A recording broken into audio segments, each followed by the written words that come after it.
Okay, hi everyone, thank you for tuning in. Let's start. We want to start with a prayer. This is a picture I took earlier today. Again, you'll see these reservists everywhere in Israel. I'm not familiar with him, but he lives in my neighborhood with his baby using the, 24 hours he got to be at home, take care of the family. So this is just an ongoing thing that you'll see here. So before we start the prayer, I'll just say that our hearts are with those who are kidnapped, the hostages. One of them is Erez Calderon, that celebrates his birthday today. And on the left side, you can see him on happier days. On the right side, he's actually held by the Hamas terrorists. So happy birthday, Erez, and God is protecting you. We love you, and we want to see you back home as soon as possible. You'll also see campaigns, different campaigns for those who are kidnapped. The one on the left is in Geneva. The one on the right is El Al airplane with the faces of the people that are in the names of those who are kidnapped, amongst them babies and children, women and men, young and old. This is a meme that came up earlier today. This episode is based on a true story. You can see the Simpsons, and something is missing, of course, on the couch. We miss our sons. We're also praying for those who were killed in the terror attack of October 7th. The one on the right is a friend of a friend. I didn't know her in person.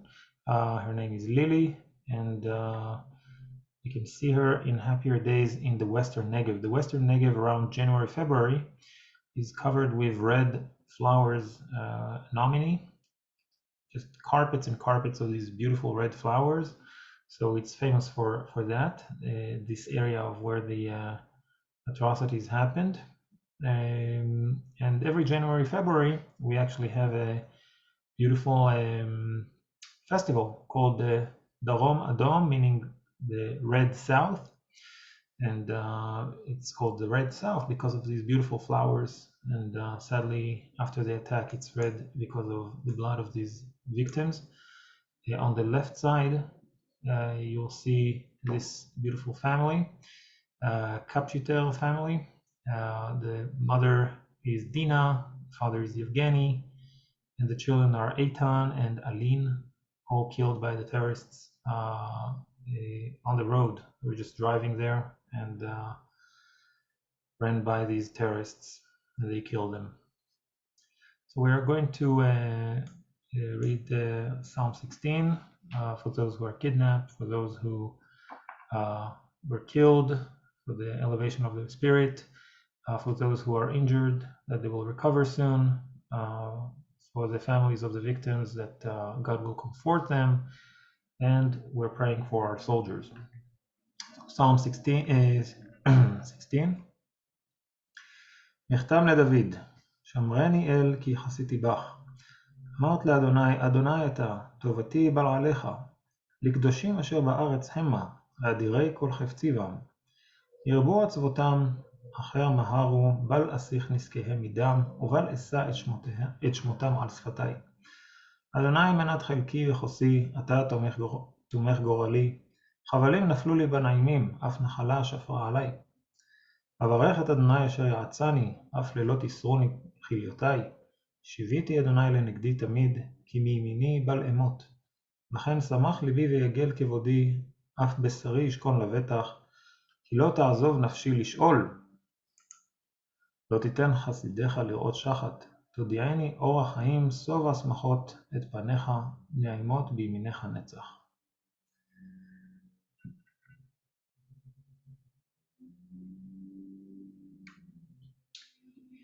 Okay.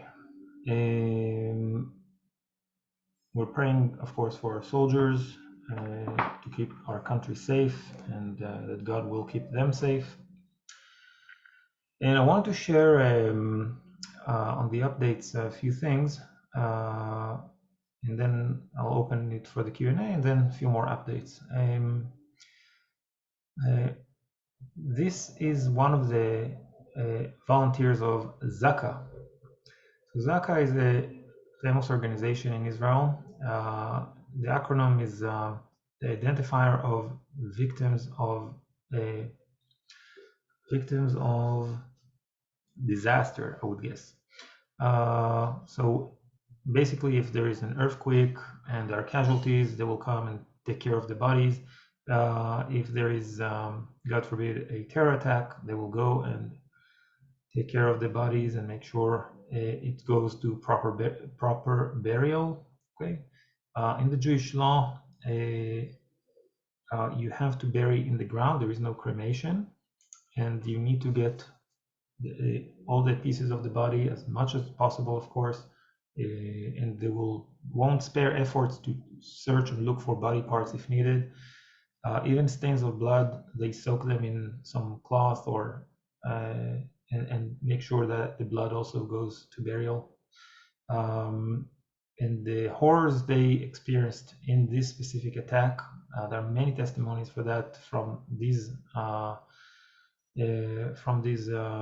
holy people, I would say, these volunteers that are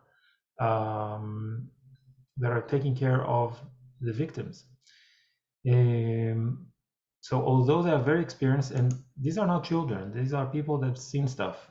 And after this terror attack and the massacre and butchery that was going on over there, the most sadistic, horrific ways, they are collapsing mentally, physically. These volunteers are collapsing.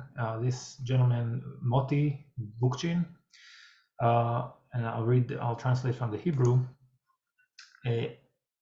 They are asking to pray for him because he couldn't sleep for 2 weeks. He couldn't close his eyes because of nightmares, because of the scenes that he's seen. Even the toughest eyes are crying oceans of tears. Moti Bokchin, which is the spokesperson of Zaka for 28 years, is volunteering in this organization. And he's doing something that no one else wills to do. He's taking care that every mother that lost her dear ones will have a body and a grave where she can cry and pray. Last night, this angel with no wings collapsed in his house and is hospitalized because he just couldn't stand in front of that evil. He just collapsed. So Hamas, in their terror attack, not only that they killed so many people and injured so many people, they just scarred the souls of not just these volunteers, I must say. I think they scarred the souls of many people in Israel and outside of Israel who just heard about these horrors already in their butchery. So we're praying also for these holy people that bring the victims of this terror attack into proper burial. I must say that as far as I'm aware, there are still bodies that are yet to be identified through DNA. We're 3 weeks after the attack, and still there are bodies that are not buried because no one knows who they are. So just goes to show you how horrific the attack was. Okay, so I just want to mention him, and I wanted to open it for the first round of Q&As. If any of you is interested, then you are welcome.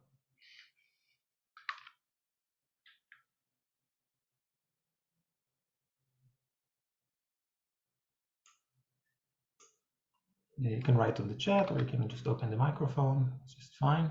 So you cannot stay all the way through, then this is the first round. Okay. Again, feel free to write on the chat and open the microphone if you have a question. So I'm trying to give you to reflect to you things that are happening with the soldiers, with in Israel itself, in other parts through this war, not necessarily things that you'll see on the news. And over here, a friend of mine sent me that. It's shells of, I guess, a artillery, and there is some archaeologist over there in the front line. Okay, it's like a rumor. Okay, so why do we say that? Because of what is written over here on these shells. Okay, it says, "Curse, curse, curse, curse to God. Die, you are cursed. Cursed, you shall die. Curse to God. Curse, curse, curse." So where is that coming from? It's coming from a new archaeological discovery that was found near Nablus in Samaria, in a mountain called Mount Ebal, okay, the northern mountain of Nablus.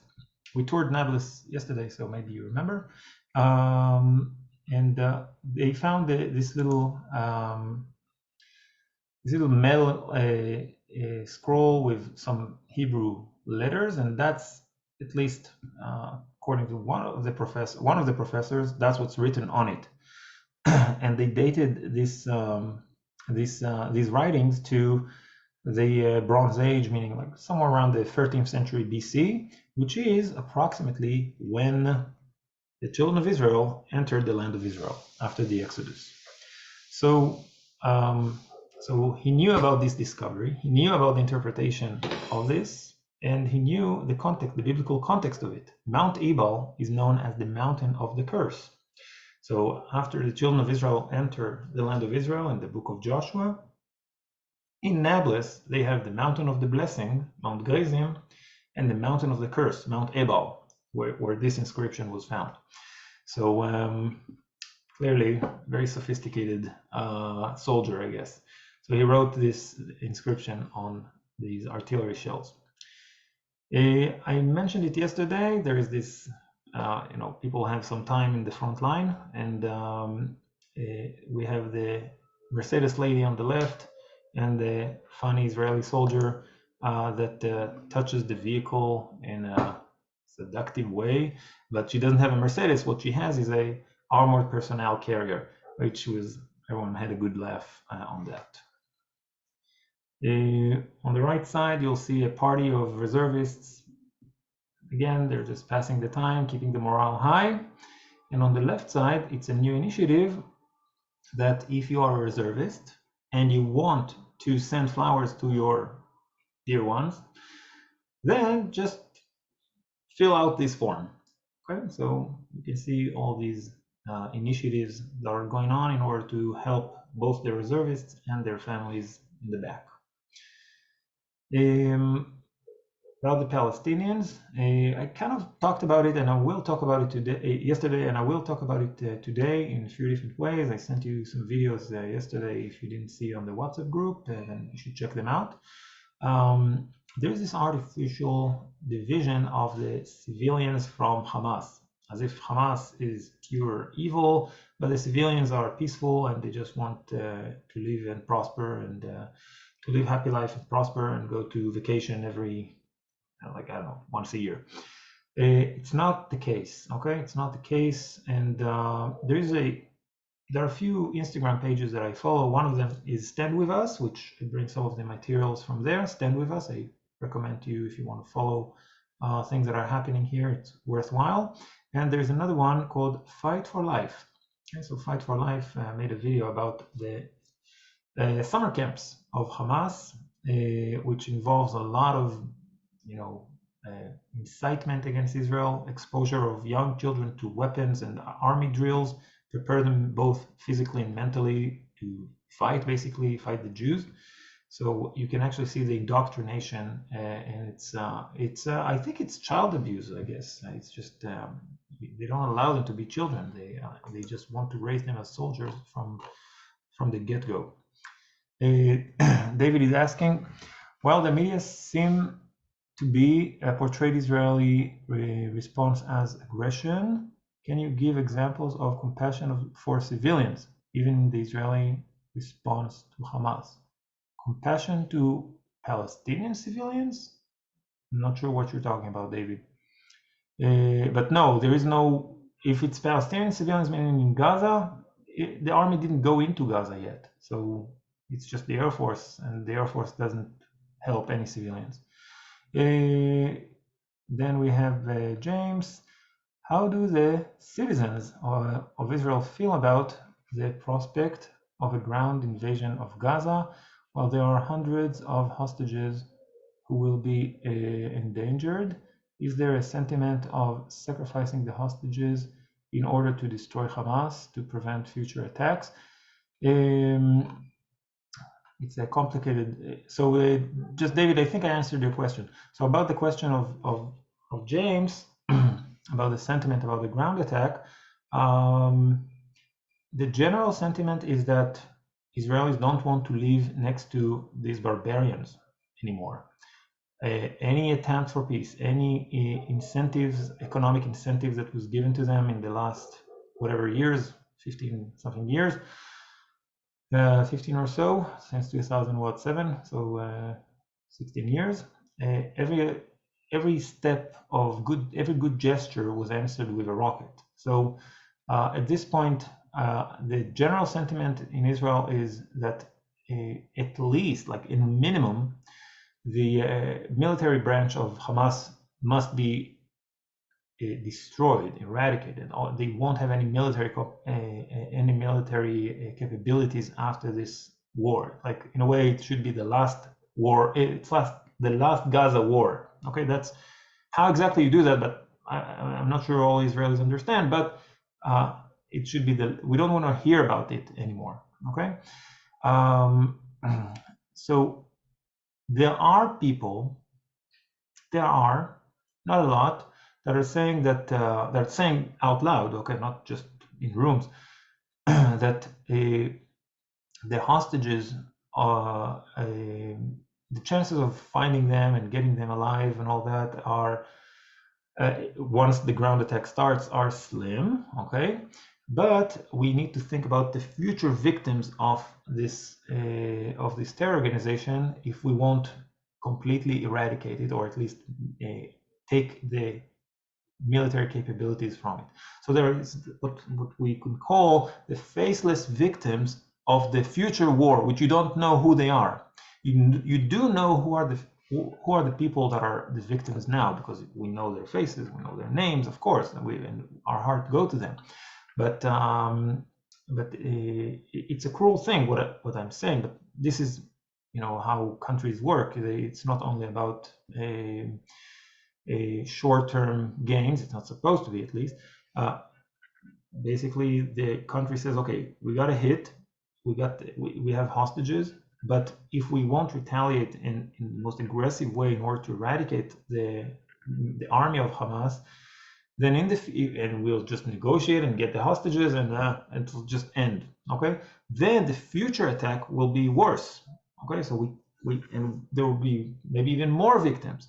So we cannot endanger the future victims because of these victims. Okay, so I'm not saying it's not so much out there. I heard few people saying that.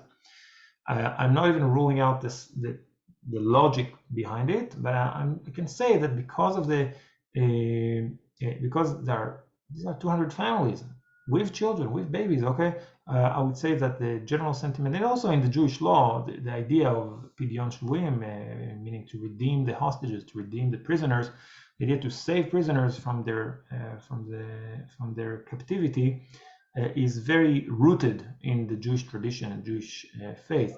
So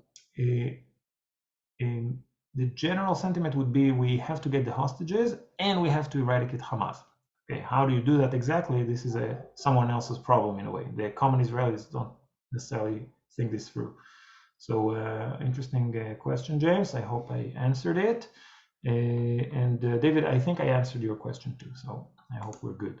So back to the point, I was talking about the participation of civilians in this victory. Okay, so abusing prisoners in the streets of Gaza, taking vehicles and celebrating it, military vehicles, Israeli military vehicles, and celebrating it in the streets of Gaza. Clearly, it's a celebration for them. I mean, we've seen it many times. I guess in America, you've seen it too. How they, after terror attacks, they just hand over candies to their neighbors, to their friends in the streets, okay, celebrating it. So this is not something new. Want to say another thing about it. Well, maybe it will come to me. But anyway, that's another thing that I want to share here with you. These are notes that were found in the pockets of some of the people that were arrested, or terrorists that were arrested or killed. Take a look at the note. I read Arabic. This is slightly difficult for me because of the handwriting. If I dedicate like an hour for it, I'll make sense out of it. But I'm taking this quote. Know that this enemy of yours is a disease that has no cure other than beheading and extracting their hearts and livers. Okay, so this is again what the terrorist held in their pockets, or at least one of them held in his pocket as he goes to this attack. There's a thing since somewhere in the 90s called Hollywood. You know, there's the Indian Bollywood, but we call it Pallywood. This whole orchestration of victimhood by the Palestinians, and we have many videos like that. It's almost like a show of victimhood, how they are getting injured or even killed, fake funerals, fake injuries, etc., etc. We've seen it, like we have tons of videos like that. This is not new. This is something from, if I understood correctly, from the last round, this war basically of the last few weeks, and you can see the same girl being saved by 3 different men, and again, you can understand that it's fake. You can see the dress, the shirt and all that. So Hollywood is just a thing. You can look it up and find all kinds of Hollywood, Palestinian Hollywood online. I'm not saying people are not injured and dying from the airstrikes and all that. Of course, it happens, but I think now the numbers are like 7,000 casualties in Gaza. It's according to the Ministry of Health in Gaza, which is run, of course, by Hamas. So you can take it with a grain of salt. I'm not saying there's no misery over there. I'm just saying that we need to take that into our considerations. There is I mean, it's not new. It was like that in all the rounds of violence between Israel and Gaza, asking the Egyptians to open the blockade. So why Israel is exclusively blamed for the blockade or the siege on Gaza and the open air prison, etc., as they say, Israel is to be blamed because it's easy to blame Israel, but of course Gaza has I want to say 7 miles or so, or about 12 kilometers of border with Egypt, and the blockade is from that side as well. And if there are so many refugees concentrated in the southern part of Gaza Strip, then and people want to save their lives, and the pressure should be on President Sisi, the president of Egypt. Okay, this is one thing. There was a journalist called Basma Wahbe. She's Egyptian journalist, and I think it was somewhere last week. She threatened Israel in a way, and tried. She was like 2 minutes video of her speaking Hebrew, very broken Hebrew, kind of like demoralizing Israel. You don't know what's with the prisoners. Netanyahu is not taking care of you, stuff like that. Basma Wahbe, if you look up something like the Egyptian journalist speaking in Hebrew, you'll probably find it. But some smart Israeli guy took a sample of her voice and her face, and on artificial intelligence, he created a new speech for her that is very much in favor of Israel, and he got it online. It went viral, and I guess she got threats from the Arab world and from Egyptians about why are you speaking for Israel? And of course, this is all AI. Okay, so you can see the power of artificial intelligence in the making. So she was apologizing in this part. She was apologizing and saying, "It's not me. This is fake. I never said that." So that was a very funny move. I agree with the sentiment of going down a slippery slope if you continue to negotiate. If you reward the terrorists, then it only encourages to continue their attacks on Israel. Correct. Paul is saying, how can you trust anything coming out of Gaza, especially these inflated numbers? Okay, so again, I'm not on the ground to say. I'm sure there's a lot of misery. Just think about 500,000 or so concentrated in the southern part of Gaza in order to avoid. I think now it's more than that. But anyway, to not to be hit by the airstrikes. I'm sure it's not a fun moment for any of the Gazans. Yeah. So I'm not saying there is no suffering. I'm just saying that we should just be a little more skeptical about things that are coming from Gaza. News, I don't know, whatever they tell us from Gaza, we should take it with a grain of salt. About the West, there is a criticism of the lady on the left against the feminist organizations that they normally say that you should believe every woman if something bad happened to her, harassments, God forbid, rape, etc. But in the case of Jewish women or Israeli women, I don't believe you got raped. That's what she's saying here. And she's speaking about the hypocrisy of the feminist movement when it comes to Israeli or Jewish victims. On the right, there was a pro-Palestinian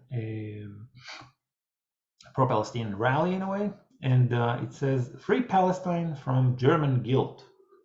Okay, so I'm not sure how they. I think they said that in English. I don't know if it makes a lot of sense, but "Free Palestine from German guilt." We have a guilt because we supported Israel, and if Palestine will be free, then we won't feel guilty for supporting Israel originally. Okay, so that's I think where it stands. So "Free Palestine from German guilt." Over here, stand with us, shamed Sky News for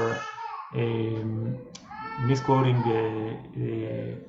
Yocheved Lifshitz, the prisoner that was the hostage, older hostage that was released, and they focused on what she said, that the Hamas terrorists that took her actually treated her nicely at some point. And what Stand With Us said is that the Sky News actually minimized the part that she said that they were beating me up and they almost broke my ribs, etc., etc., etc. So there is like a very not the best journalist report, and that's what they're conveying here. So someone wrote about it that the fact that the terrorists, were so sadistic in the attack and later knew how to treat their prisoners actually makes it worse for Hamas, because it shows that they're not just bloodthirsty barbarians. They know how to. They are completely aware. They choose to be so sadistic, and they know that at some point they can stop it and take care of their prisoners and the hostages in a certain way, and then whenever they want to be sadistic again, they will do that. Okay, so it's not. It just shows that they choose this evil way. Okay, so just I thought it's a nice, an interesting thought. Okay, so before we move to the Palestinian leadership, I just want to ask you if you have any questions.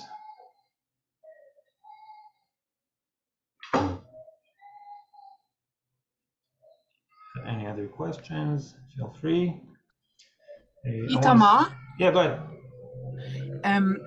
About the video you sent yesterday of the the Palestinian children who, who were asked about the Jews. This YouTube video, by the way, is already deleted from YouTube. We cannot watch it anymore because of they say of the hatred content. But when I watched this video, I was so shocked and sad, and I would like to know what if there are any discussions about these children are so manipulated, what they learn in school about Israel and Jewish people, that when there's no Hamas anymore, there's my thought is there's already a next generation coming. So are there any discussions, or what is are you talking about this, or how this can be handled? Yeah. So after 67, when Israel took over the West Bank and Gaza, there was a direct military regime on the population, and the Israeli army, basically, the generals that were in charge of the West Bank and Gaza, dictated also the school system, the curriculum. And clearly it was not full of incitement against Israel. Then I actually remember that as a child. I remember that in the news, that there is ongoing incitement once the Palestinian Authority was put in place. So after the Oslo Peace Accord, once the Yasser Arafat and his group came from Tunisia to rule in the Palestinian Authority, that was a part of the deal of the Oslo Peace Accord, the incitement started. And if, let's say, during the first Intifada, the Palestinians were not happy about being under military regime on the one hand, but they still enjoyed a lot of liberties. They actually had freedom of movement into Israel. Palestinians worked freely in Israel, no permits. There was no permit system.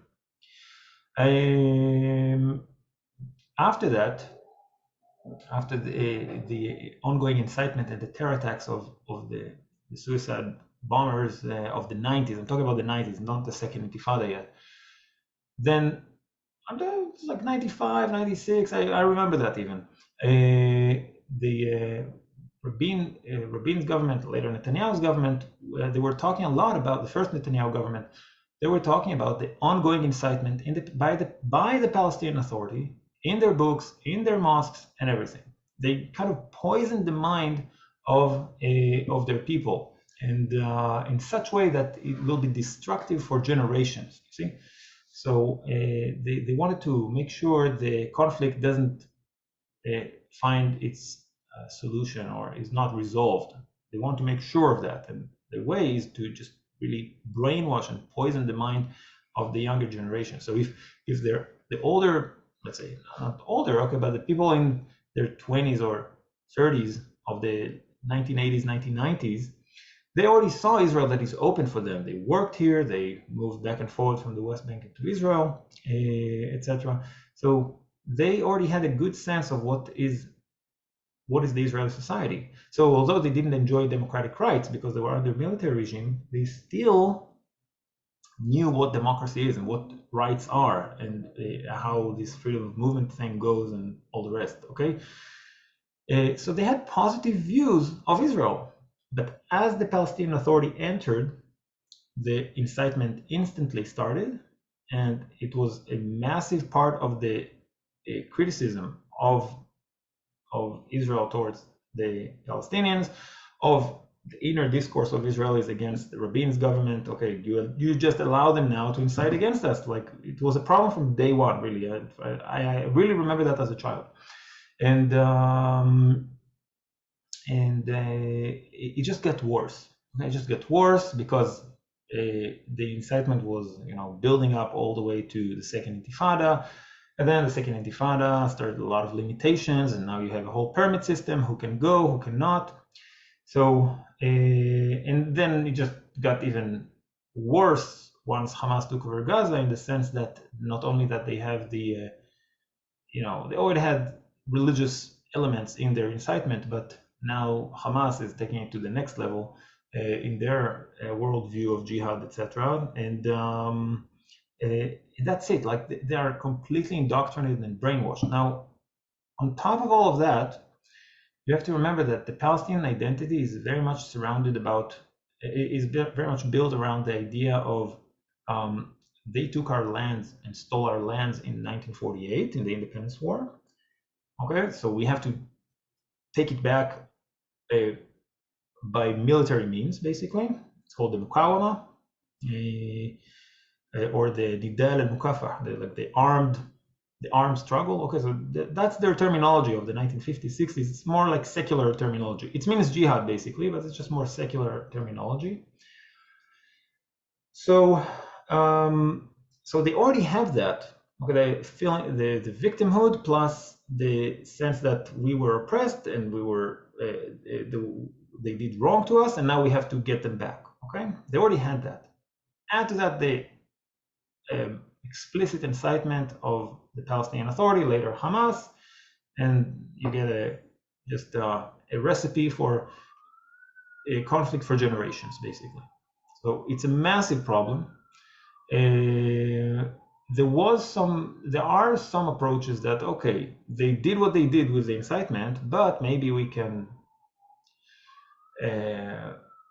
deal with that through encounters, actual meetings. Palestinian children and Israeli children will meet each other, and this once in this school and that school and this they go on a tour together, whatever. There are all kinds of programs like that. But okay, so they were meeting for a few hours or a day or even a week. It can't erase the impression of what people grew up with. Okay, so whether it's from their family, maybe they even have one of their family members that was killed by Israel or imprisoned in Israel. Okay, what they hear in the mosque, what they hear at the university, what they hear from their friends. It's just it's hard to fight that with a few hours seminar. Okay, I will have to find it. I didn't see it. Okay, but I have to find. I'll try. Okay.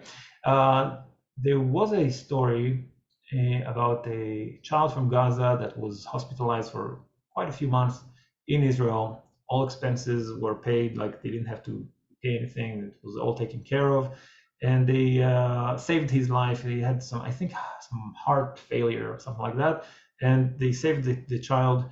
And I think it was Danish. I'm not sure. I'll have to check. But there was a European journalist that kind of walked with this family through the process and was with them for these months in the hospital, in the Israeli hospital. There's a family from Gaza, and towards the end, he's basically asking the mother, now that he was healed and he's saved, what do you want him to be?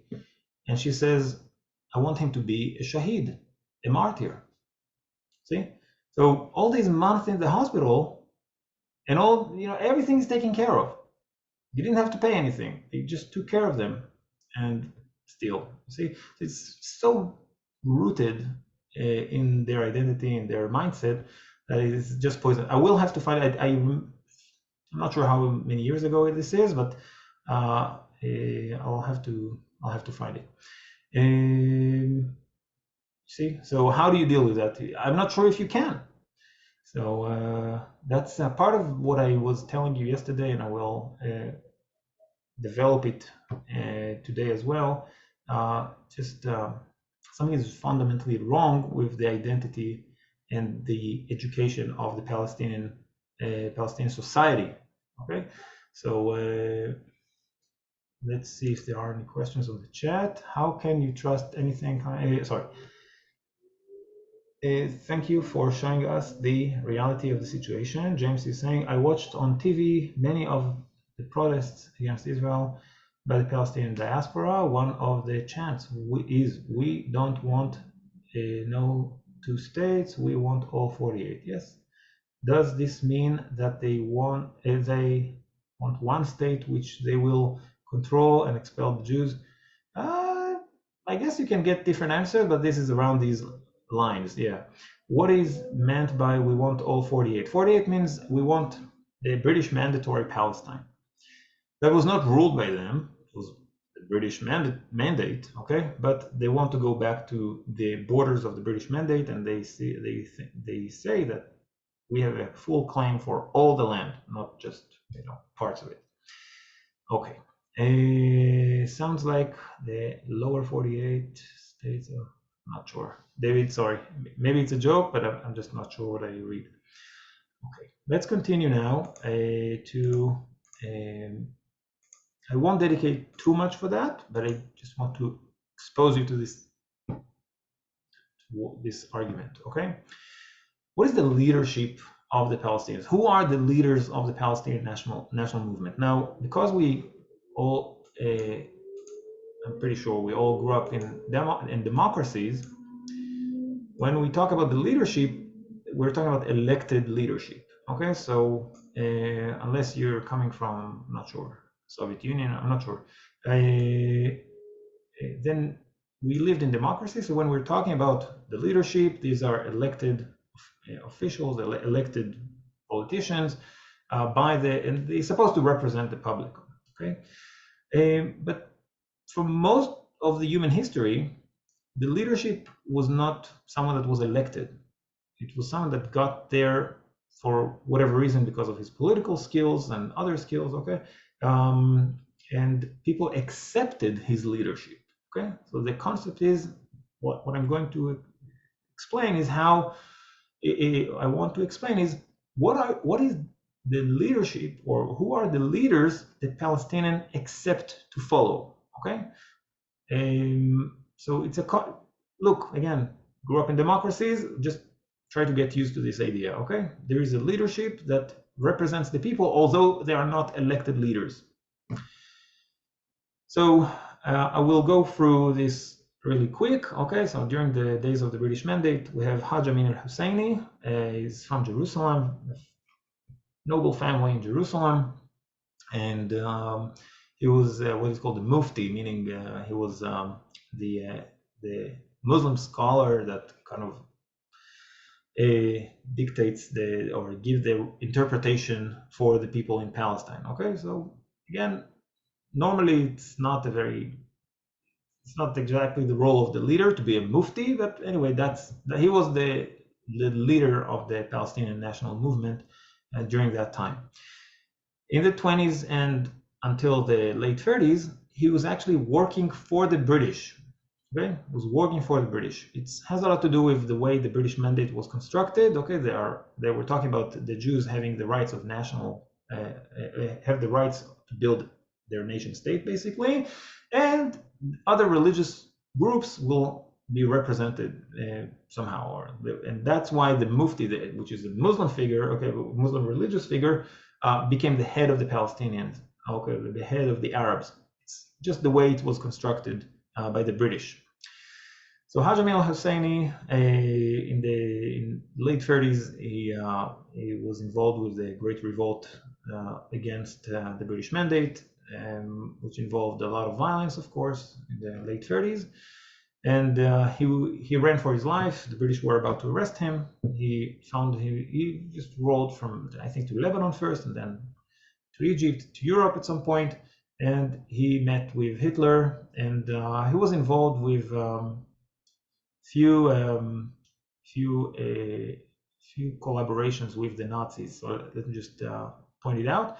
The first one, he was actually in charge of the propaganda in Arabic from Italy, Radio Bari. It's called Bari, is in the southern part of Italy. And from Bari, which is, again, it's like it's the hill of the boot of the Italian peninsula. From Radio Bari, they broadcast this propaganda in Arabic, and he was in charge of that. Basically, they want to encourage the Arab world to support the Nazis against the imperial powers of that time, France and Britain, and incite against the Jews. So this is number one. Number two, he recruited Bosnian Muslim soldiers to, I think, the Wehrmacht. And number three, he sabotaged a deal. I think it was 45 or 44 maybe. Sabotaged a deal of exchange of prisoners and release of Hungarian Jews. So I don't know if you're aware of that, but the Hungarian Jews, about 500,000 people, were wiped pretty much at the end of the Second World War. And some of them it was some kind of a deal that was supposed to be done between the Zionist movement and the Nazis, that some of the Hungarian Jews will be exchanged for, I'm not sure, I think it was trucks, I can't remember right now, but there was some kind of a deal. And the Nazis really wanted the trucks in order to fold back because they understood that they're starting to lose territories, and he sabotaged that. That's the few things that he was involved. So again, murderous person, extremely hostile against the Jews, against the Zionist movement. That's leader number one. Leader number two, needless to say, Yasser Arafat, a archi-terrorist basically since the 1960s, late 50s even, born in Cairo. I'm not even sure if he was a Palestinian, but at least that's the myth around him, that he was a Palestinian. Anyway, he was an authentic leader of the Palestinians throughout the late 50s, 60s, 70s, 80s, 90s, until his death in 2004. So a terrorist, okay, who the Palestinians accept the leadership of who? Of a person that is willing to take arms, take weapons, and kill Jews. That's really important for them.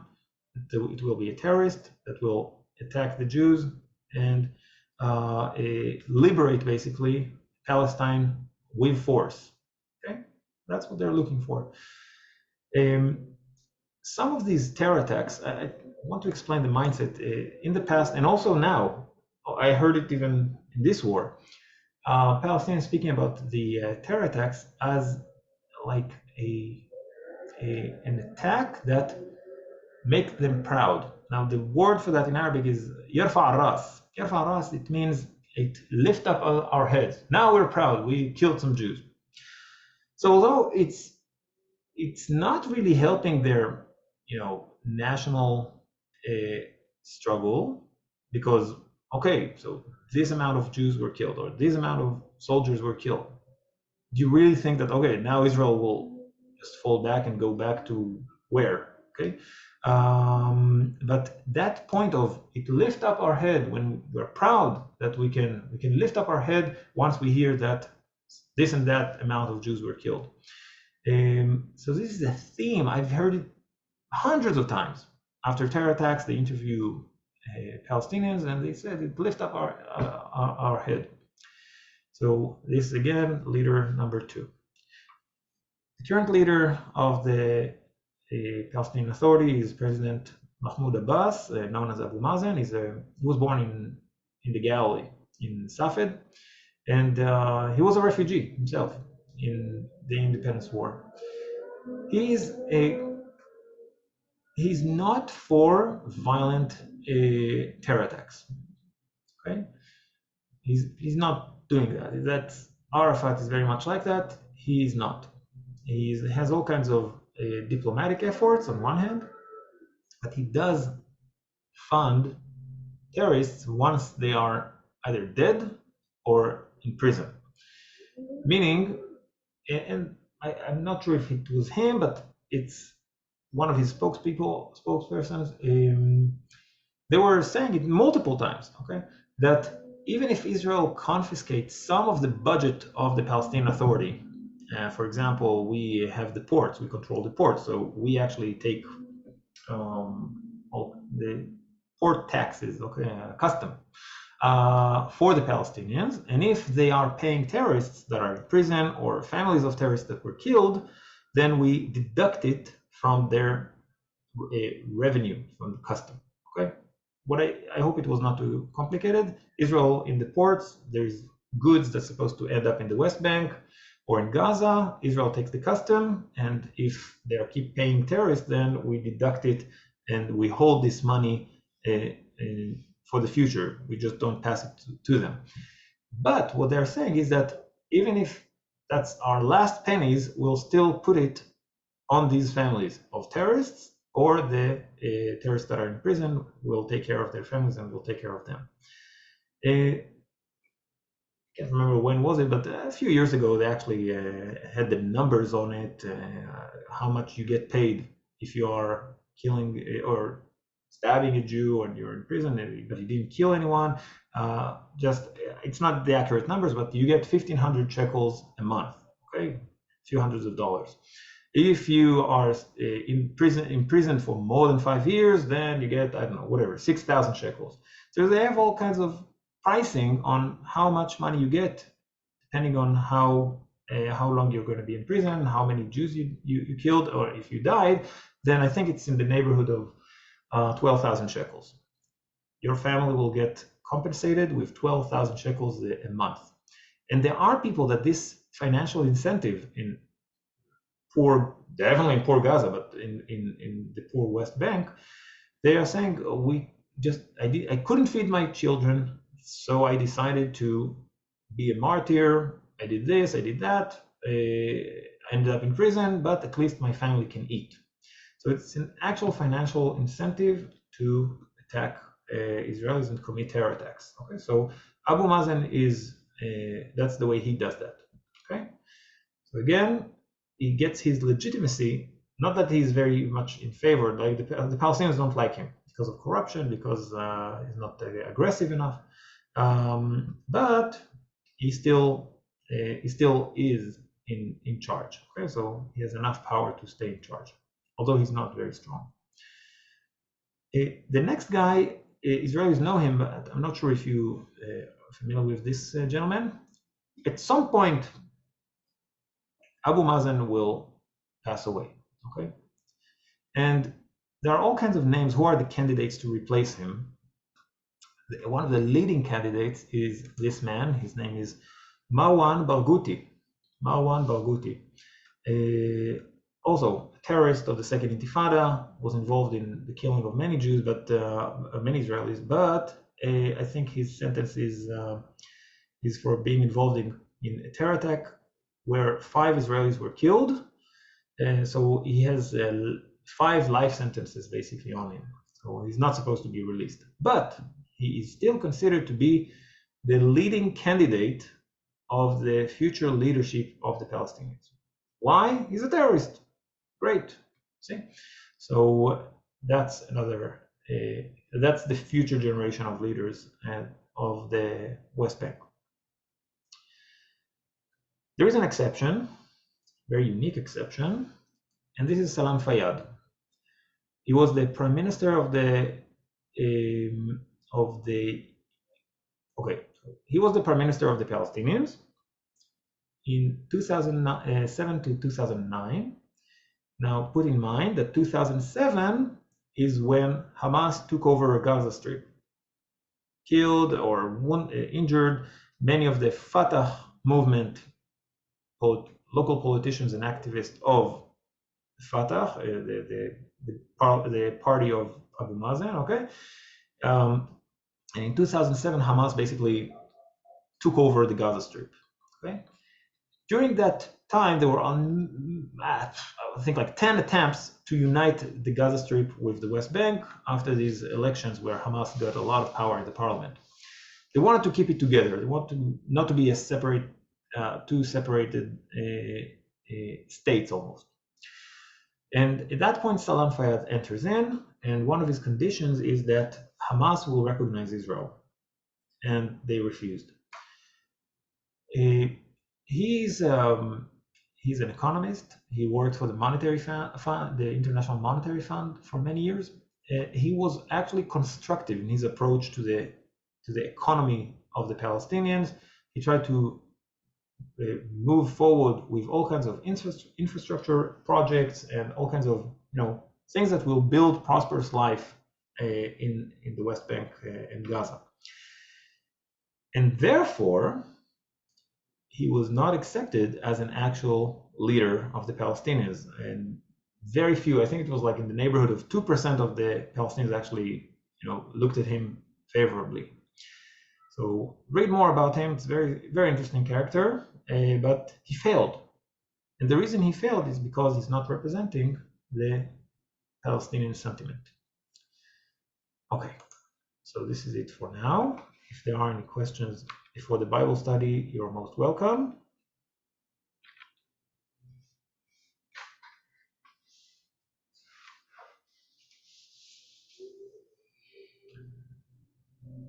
Okay. Again, thank you all for tuning in. I'm very happy that you're here. You're always welcome to write on the chat. You're also welcome to open the microphone if you have any questions. If you want to express anything, then just feel absolutely free. A thought, question, an anecdote, something that is something that you saw and you want to share, feel free. Abbas is not a sponsor of active terrorists.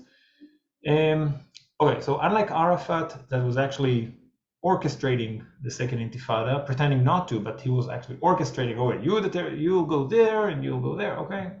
In the case of Abu Mazen, he's not ordering terrorists to do this. Not suicide bombers now, but not so much that, but terror attacks anyway. But he's in charge of the system that keeps the incitement in the school system. And he's in charge of funding terrorists once they were caught or killed. They're taking care of them and their families. Okay, so that's the way he does that. Mihai, I hope I answered your question. Okay, good. Okay. So I want to move to our Bible study. I want to talk about Ishmael and Kedar. Okay, so Ishmael and Kedar. You know what? I think I want to share this one first. 16. Yes. Okay. So as you know, in the book of Genesis, we're told that Abraham has older son from Hagar, Ishmael. And Ishmael is the son of an Egyptian slave named Hagar. Now, it says Egyptian slave named Hagar. It's very derogative. You have to understand something about being a slave in the Bible. It's not a bad thing. It's a legal status that makes you basically a part of a family. Okay, so when you have an Eved or Shifcha, Eved means a male slave, Shifcha means a female servant or slave, okay? You're basically a part of the family, okay? You're basically a part of the family. There are many it's a legal status, okay? It's really not a bad thing compared to other alternatives, let's say. Also, our rabbis are telling us that Hagar was the daughter of Pharaoh. She was a princess. And the brief visit of Abraham to Egypt because of famine, Pharaoh understood that this is a great man, and he wanted his daughter to get married with this man because he wanted to connect to him. So how do you connect and how do you become a disciple of Abraham? By being a servant or a slave in his household. That's how you actually become almost like a disciple. Okay. So again, we're using our terminology today on biblical Hebrew, so I just had to put that in mind. Okay, so Hagar is a servant, okay, but it's not a bad thing. Okay, it's just a legal status, and as I said, the tradition says that she's an Egyptian princess. Okay, so now, as we know, Sarah can't have children, and she gives her maidservant to Abraham, and then this happens.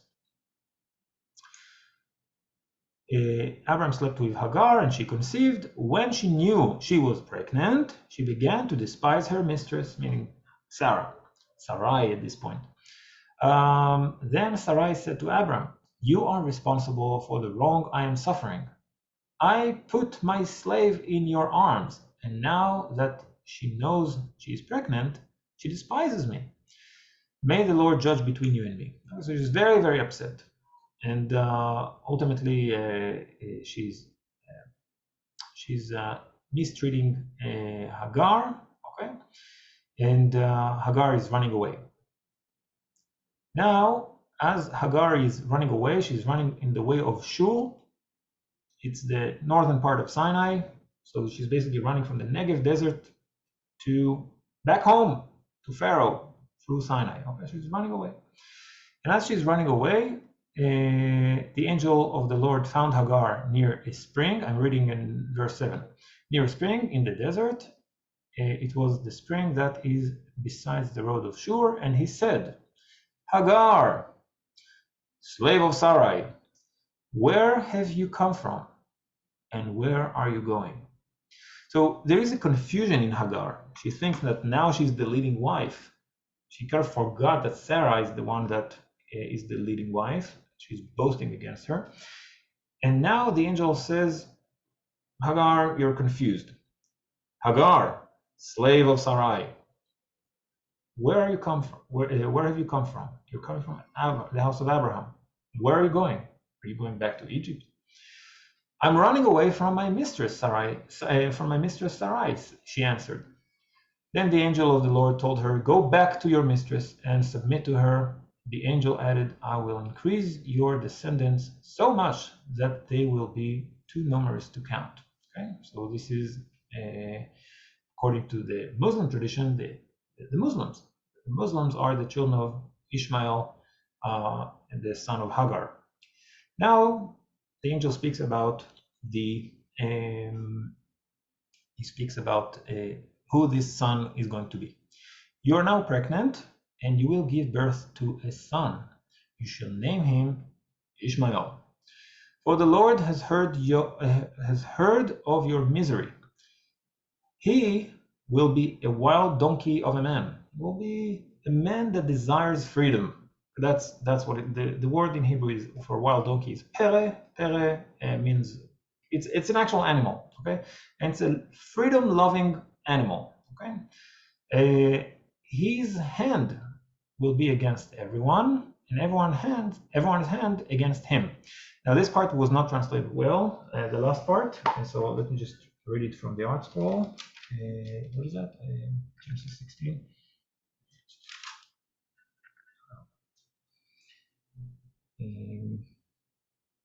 "He shall be a wild donkey or wild ass of a man, his hand against everyone, and everyone's hand against him, and over all his brothers shall he dwell." Okay, he's living everywhere. Okay, so that's the story of Ishmael. Okay, and indeed, the Muslims, if this is accurate, and we're talking about the Ishmaelites later becoming Muslims, they freedom lovers, want to be free, and they live everywhere, and also they are known for having conflicts in many different parts of the world. So that's pretty accurate. "She gave this name to the Lord who spoke to her.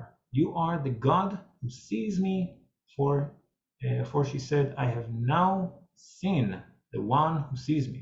Okay? Now she speaks about the well, and that's it. Now she's going back. Okay, so now we understand who Ishmael is, and I want to move to the son of Ishmael. We'll get back to the first verse later, but we'll skip that. Okay, let's move forward. Let's continue. The Kidron. Okay, Kidron is a very famous valley in the eastern side of the old city of Jerusalem.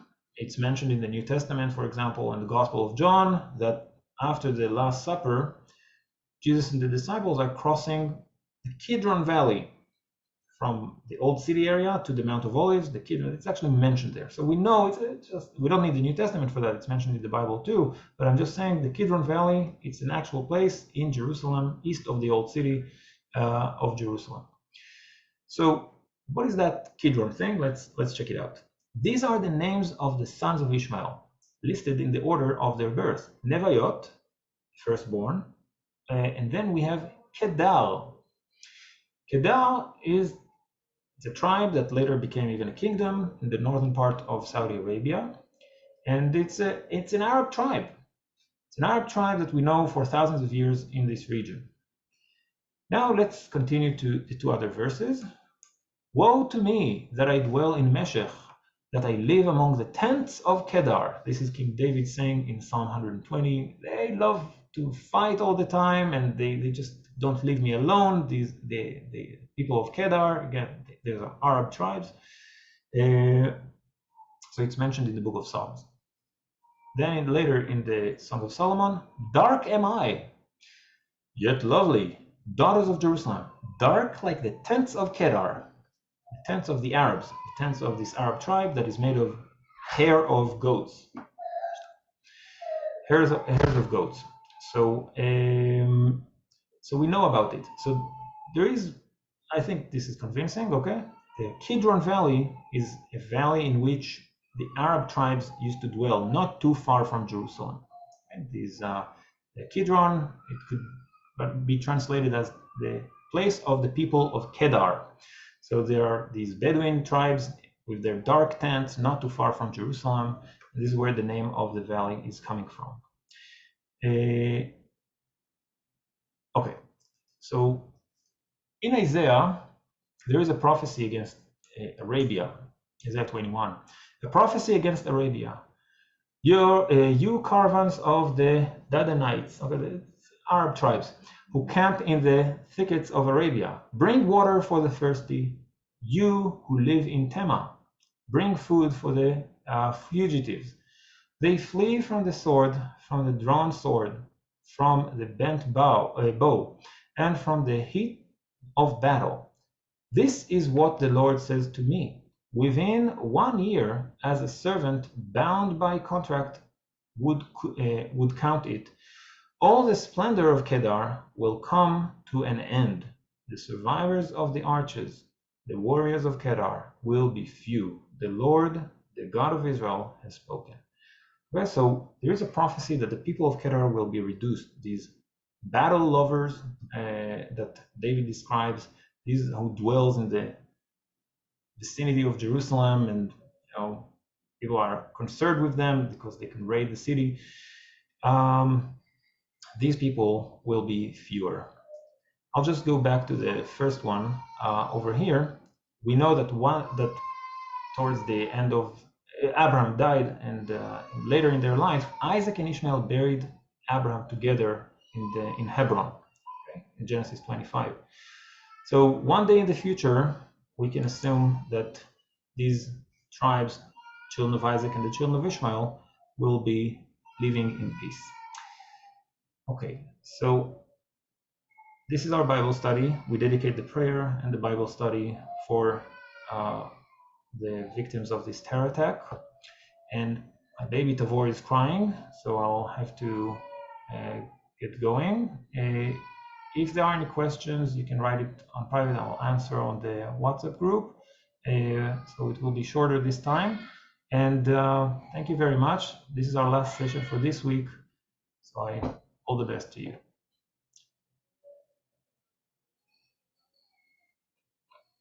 Bye for now. And thank you.